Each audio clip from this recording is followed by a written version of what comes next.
পাণ্ডবা নির্জলা একাদশী বা ভীমসেনী একাদশী তিথিতে ব্রত মাহাত্ম্য কথা শ্রবণ করুন। জ্যৈষ্ঠ শুক্লপক্ষের এই নির্জলা একাদশী ব্রত সম্পর্কে ব্রহ্মবৈবর্ত পুরাণে শ্রী ভীমসেন ব্যাস সংবাদে বর্ণিত হয়েছে। মহারাজ যুধিষ্ঠির বললেন, হে জনার্দন, আমি অপর একাদশীর সমস্ত মাহাত্ম্য শ্রবণ করলাম।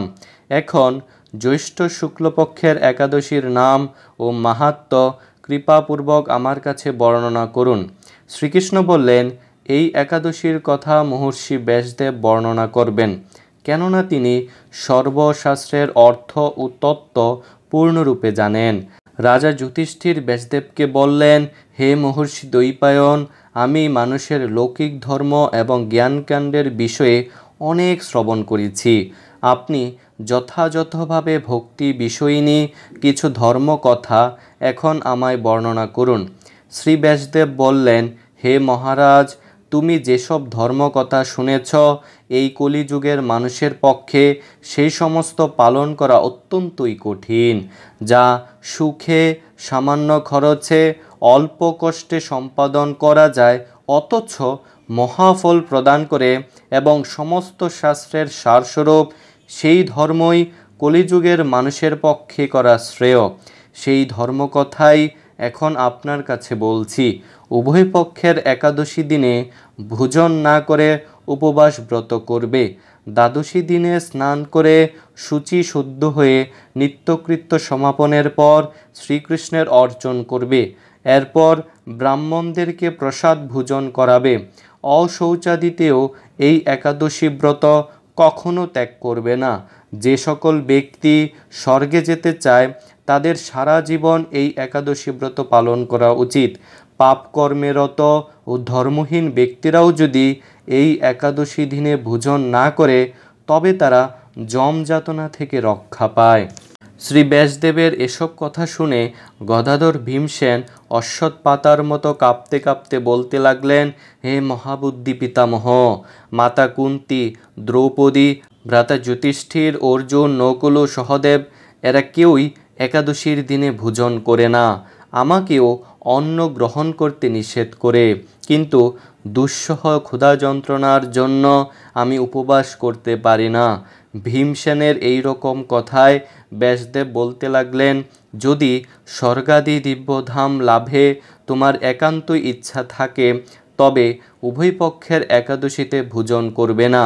তৎ উত্তরে ভীমসেন বললেন, আমার নিবেদন এই যে, উপবাস তো দূরের কথা, দিনে একবার ভোজন করে থাকাও আমার পক্ষে অসম্ভব, কারণ আমার উদরে বৃক নামে অগ্নি রয়েছে। ভোজন না করলে কিছুতেই সে শান্ত হয় না। তাই প্রতিটি একাদশী পালনে আমি একেবারেই অপারগ। হে মহর্ষি, বছরে একটি মাত্র একাদশী পালন করে যাতে আমি দিব্যধাম লাভ করতে পারি, এই রকম কোনো একাদশীর কথা আমাকে নিশ্চয় করে বলুন। তখন ব্যাসদেব বললেন, জ্যৈষ্ঠ মাসের শুক্লপক্ষের একাদশী তিথিতে জলপান পর্যন্ত না করে সম্পূর্ণ উপবাস থাকবে, তবে আচমনে দোষ হবে না। ওই দিন অন্নাদি গ্রহণ করলে ব্রতভঙ্গ হয়।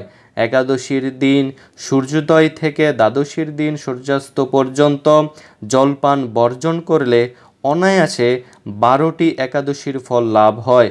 বছরের অন্যান্য একাদশী পালনে অজান্তে যদি কখনো ব্রতভঙ্গ হয়েও যায়, তাহলে এই একটিমাত্র একাদশী পালনে সেই সব দোষ দূর হয়। দ্বাদশী দিনে ব্রাহ্ম মুহূর্তে স্নানাদি কার্য সমাপ্ত করে শ্রীহরির পূজা করবে। সদাচারী ব্রাহ্মণদের বস্ত্রাদি দানসহ ভোজন করিয়ে আত্মীয় স্বজন সঙ্গে নিজে ভোজন করবে।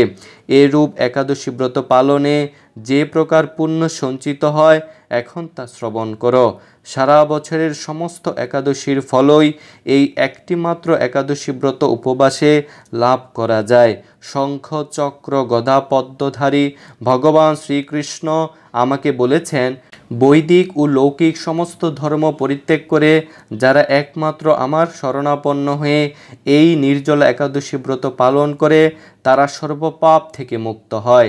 বিশেষত কলিযুগে ধন সম্পদ দানের মাধ্যমে, সদ্গতি বা স্মার্ত সংস্কারের মাধ্যমেও যথার্থ কল্যাণ লাভ হয় না। কলিযুগে দ্রব্য শুদ্ধি নেই, কলিতে শাস্ত্রোক্ত সংস্কার বিশুদ্ধ হয় না, তাই বৈদিক ধর্ম কখনো সুসম্পন্ন হতে পারে না। হে ভীমসেন, তোমাকে বহু কথা বলার আর প্রয়োজন কি? তুমি উভয় পক্ষের একাদশীতে ভোজন করবে না। যদি তাতে অসমর্থ হও তবে জ্যৈষ্ঠ মাসের শুক্লপক্ষের একাদশীতে অবশ্যই নির্জল উপবাস করবে।